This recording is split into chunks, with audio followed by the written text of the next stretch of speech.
B'Shem Hashem Keil Olam, in the name of God, the God of the world. Nechalti edesecha la'olam. The pasuk in Tehillim says, I have inherited your testimony forever. Kisasoyin li behema, because the rejoicing of my heart they are. Which, Be'ez Hashem Yisborach, we begin Sefer Shlisha, the third Sefer V'hu, and that is Sefer Zmanim. That's the book of the designated times. Hilchos of Esser, where there are 10 halachas, v'zeh sidurin, and this is their order.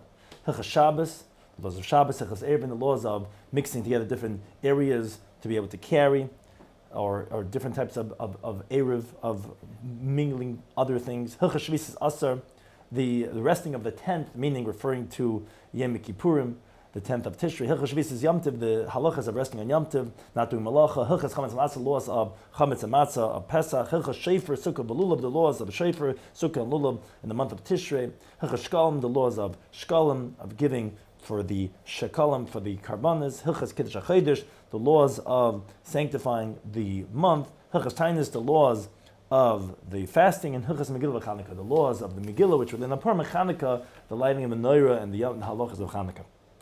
Now we begin Hilchos Shabbos, the first of the 10 halachas. In the category, there's 5 commandments. Shtei mitzvahs, say 2 positive commandments, v'shalosh mitzvahs, say, and 3 negative prohibitions. And these are the specifics. Alpha number 1, lishbes b'shvi, to cease from doing work on the 7th day. Beis number 2, shloi las b'melacha, which is the negative side of that, negative prohibition, not to do any constructive work. Gimel number 3, shloi lanish b'Shabbos, not to execute punishment on Shabbos. Dal number 4, shloi lotzim mechutz like bul b'Shabbos, not to go out of the boundary, the border of where a person is on Shabbos. And hey, number 5, l'kadosh es yom Shabbos b'tzchira, to sanctify the day of Shabbos with recalling it. Uber mitzvahs, an explanation of these mitzvahs are b'prokamel, in these 30 chapters, which the first parak discusses that of the resting of Shabbos and its general idea. Parak Beis discussed regarding what do you do in situations of danger to life. Parak Gimel and Dal discussed regarding the halachas of keeping stuff on the fire and insulating it regarding cooking on Shabbos.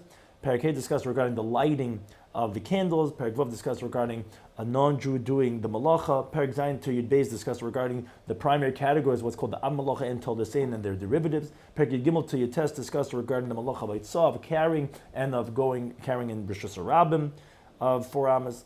Parak Chav discussed regarding the one's slave and animal resting on Shabbos. Parak Chav Av to Chav Dal discusses the Shavus, which are the rabbinic prohibitions on Shabbos. Parak Chav and Chav Av discussed regarding the problem about carrying of tiltal, of muktzah.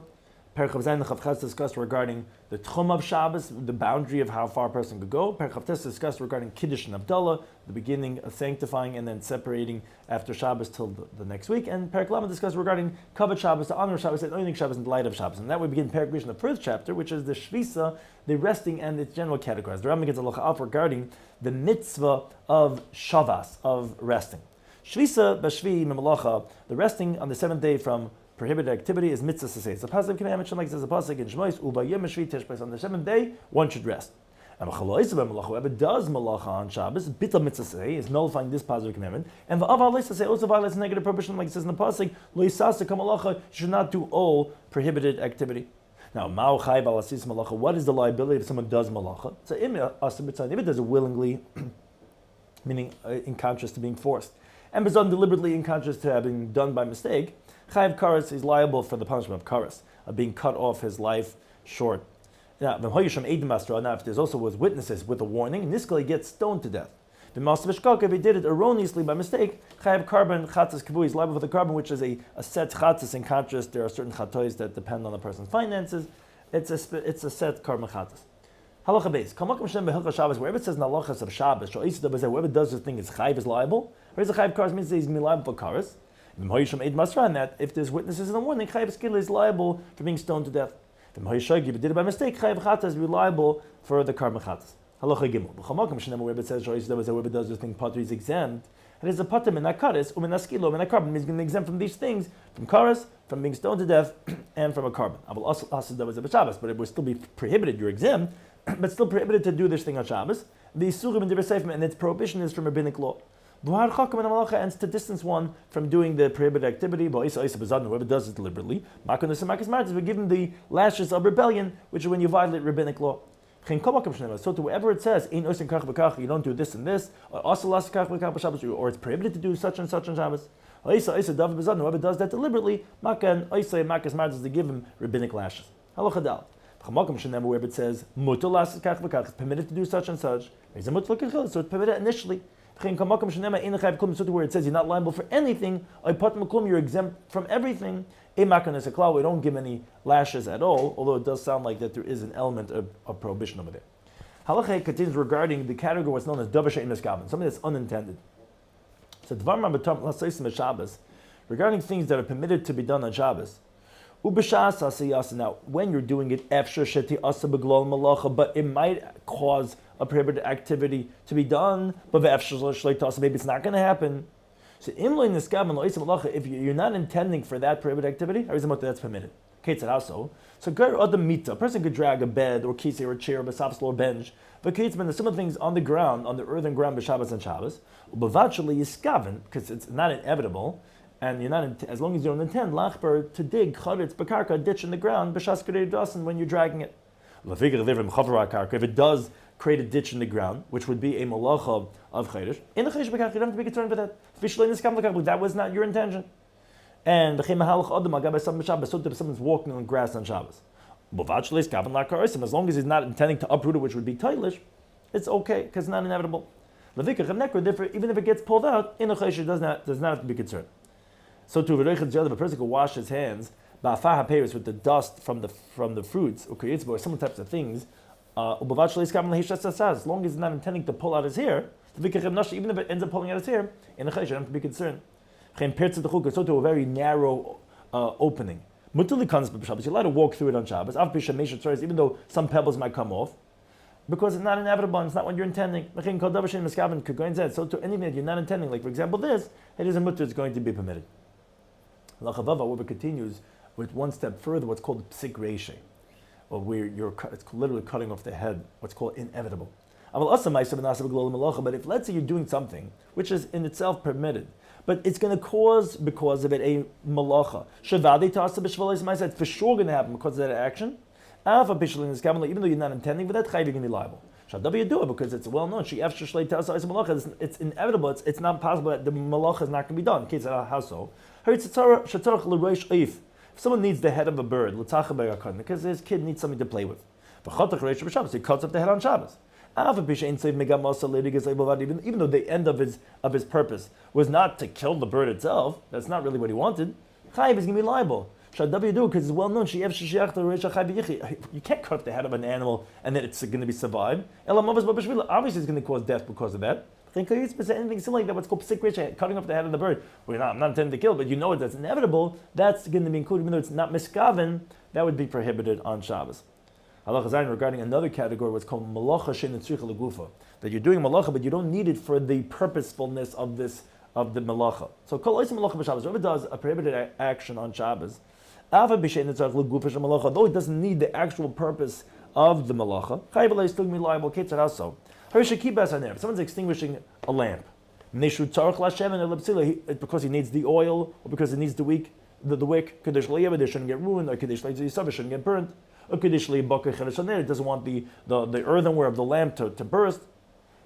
Even though I don't want it to be extinguished, but ultimately extinguishing is a malacha, but in this and you're intending to extinguish it, although you don't want the actual act, the outcome of the extinguishing. I don't care if it's extinguished. I just need the wick. Now, and although you don't need the actual the purposefulness of the extinguishing, you didn't extinguish it because let's say you want it to be extinguished. You just wanted the oil, because you want the wick, because you want the earthenware. Still going to be liable. So if someone carries a thorn, 4 amas in the public domain, which is the malacha by itself, or extinguishes the coal, and he's only doing it not because he wants that malacha of haitza or machaba, it's just kadesh leizayka, doesn't want the public to be harmed. Chayiv is going to be liable. Although it does not need the action of the extinguishing or the actual carrying, it's just to distance the harmful thing, but not to carry this thing somewhere. Anything similar like this, one would be chayiv. Lachaches continues regarding the malachas machshavas, which is the purposefulness of the malacha that it would make a person liable. So whoever intends to do a malacha, And another malacha was done, which was not what he intended. So Patala is going to be exempt on that. His intent, his thought was not executed. It didn't fulfill what's called malachas machshavas. To be considered malacha on Shabbos has to be, this is what you were intending to do. So Kate said, how so? So Zark Eben Chavetz. Let's say someone throws a stone or an arrow at his friend, or an animal, they'll argue because he's shooting an arrow, he wants to kill them, which is obviously prohibited on Shabbos. But actually what ended up happening is he had a bad aim, and actually uprooted a tree, a branch when it was going. Well, the Harga didn't kill the animal or the person. He's going to be exempt. Even though it ended up doing something prohibited, but that's not what he meant to do. It wasn't a malachas machshavas, it was not a calculated action. What he intended to do didn't happen, something else that happened was not what he wanted. So, Haritza Kabbalah, and now all the more so, even this Kabbalah Sakal, he intended to do a lesser Isser. But now they made a more severe Isser, which for sure we could say that's not what he intended. He intended to do something less. For example, he intended to throw something in a Carmelis, which is a rabbinically prohibited area of carrying on Shabbos. And then the stone actually went to a biblically prohibited area, that of a public domain. Shupata, for sure is going to be exempt, because that for sure is not what he had been machashev, had thought about doing. So it's not a malechas machshavas. Anything similar that would be exempt. Now, let's say he intended to do something that's actually permitted, and he did something else that's prohibited. For example, he intended to cut something which is detached, but he cut something that actually was attached. Again, in the Chav Kum, he's not going to be liable anything similar like this, because it's not a malechas machshavas. Halacha test. Let's say someone intended to pluck black figs, which is prohibited because you're disconnecting from where it's connected on Shabbos. But ended up picking white ones. Or he intended to first pick figs and then grapes. But it ended up being the opposite. And that he ended up doing picking the grapes first and then the figs. Pati is still going to be exempt. Although he ended up picking everything that he intended, since he didn't pick in the order that he thought, it's lacking in the machshavas, so Pati is going to be exempt. That was not with his intent that he did it. Because the Torah only made it forbidden in a calculated activity, and this was obviously not calculated, it's not what he intended to do. Let's say he had in front of him 2 lit candles, or they were extinguished. But he intended to extinguish this one, and he ended up extinguishing the other one. He intended to light one, but he ended up lighting the other one. Chaim, in this case, says the Rambam, you're going to be liable. Why? Because he did from the malacha which he intended to do. What could this be compared to? He intended to pick this fig, ended up picking a different fig. He intended to kill this person, he killed this person. He did the malacha that he intended to do it, just not that person, not that lamb. That, says the Rambam, would not be in the category of lacking malachas machshavas. But in the skaman lahadik rishayna, let's say he intended to light the first one, intended to extinguish the second one after that, and ended up being the other way around. The kibur rishayna, he extinguished the first one, and then he lit the second one after that. Pot is going to be exempt, because again, that's lacking in machshavas, in your focus. Now, but if kiba zuba, hidlik zuba, neshima achas, but let's say that although he intended to light first and then to extinguish, but if he extinguished and he lit b'neshima achas in the same breath, chayv is going to be liable, because although he did not do first the lighting, but he didn't delay it, so he did them both simultaneously at the same time, is going to be liable. That would be included in what he intended to do, as long as it wasn't in the opposite order, meaning second and not first. Case was anything similar like that. Now, whoever does prohibited activity, like as if he was engaged in some other activity, but learning this Kabbalah, what's called absent-minded, and he did not intend for that at all, Pat is going to be exempt, exactly not in the category of Malachas Machshavas. Halachid base. Whoever intended to do malacha, v'nas is b'yisrael kavanasi. Now, more than what he intended happened, so chayv is going to be liable. But if it's less than what he intended, part is going to be exempt. So let's say someone intended to carry something prohibitedly on Shabbos, but on his back, or both of them came in front of him, chayv is going to be liable. Now, he intended to do a more inferior malacha, which you can't guard something so well on your back. The Nashmi Mulu became like something more than what he intended, which it protected even more in front. So it's more than his kavanah. It's definitely included in what you intended, and therefore it's going to be chayiv. But let's say someone intended to only carry what's in front, if it's in front of him, and ended up pulling, it's on behind his shoulder now. But is going to be exempt because he only intended to carry out when he was watching it well. Now he took it out when it's not watched it well. That's not included in what he intended. It's not adding on. It's not including what he had. Anything like that would then not be qualified for melechas machshavas, and he'd be exempt. If he was girdled with a belt, now he has his load that he's carrying between his flesh and his garment. So it's like on the belt, which goes all around.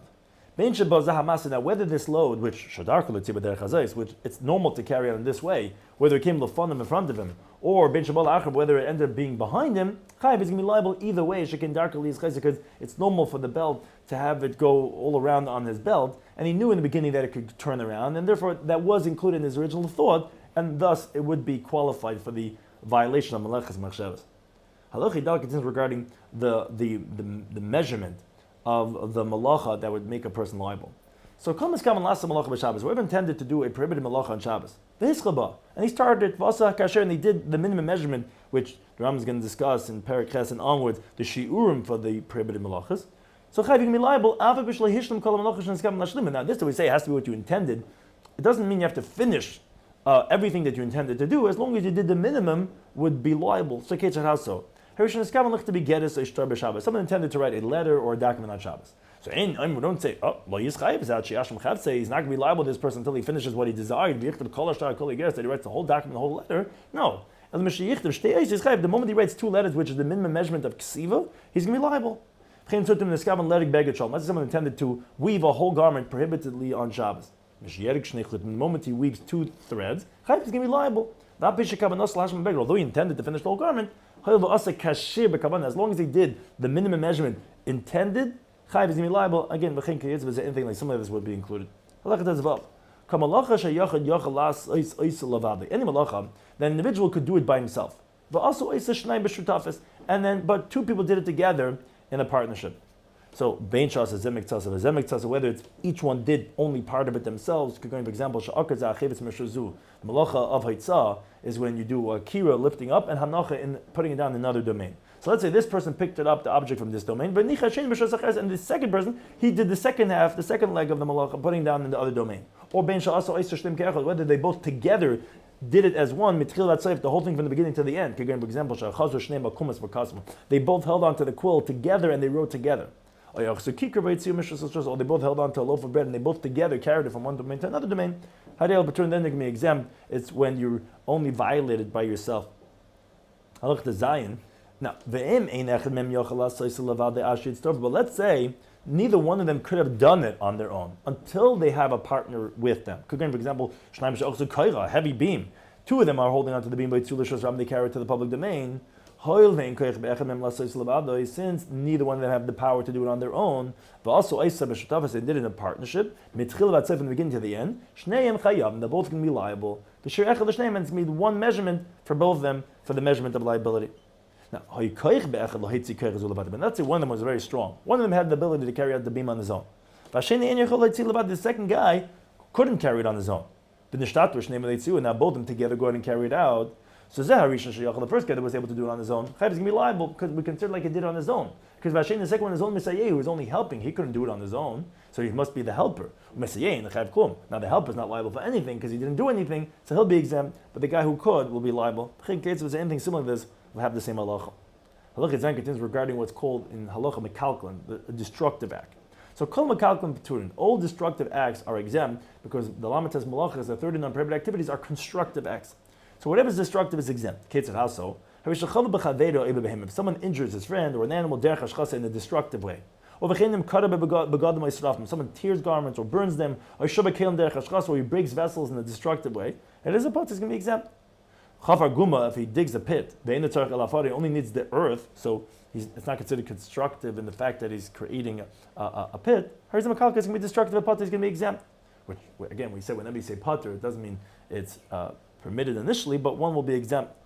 Now, although he did a malacha of chayfer, but since his intent or binyan, since his intent was to be destructive, so potter is going to be exempt. However, whatever is destructive, with an intent of fixing, to make things better, chayav is going to be liable. It's like it's a house, so harish tasasar. We know one lamates malachas is destructive of demolishing. How could that be? It's destructive because it's kedei live in this b'mkamer, so that he could rebuild in its place. Erasing is also malacha. Yeah, because kedei lichtav amakam shamachik, that he could now write in the place where he erased. Or he dug a pit, they live in this so that he could build inside of it foundations. Anything similar like this, Chai would be liable, and the measurement for the destructive act would be like the measurement of the constructive act that comes after that.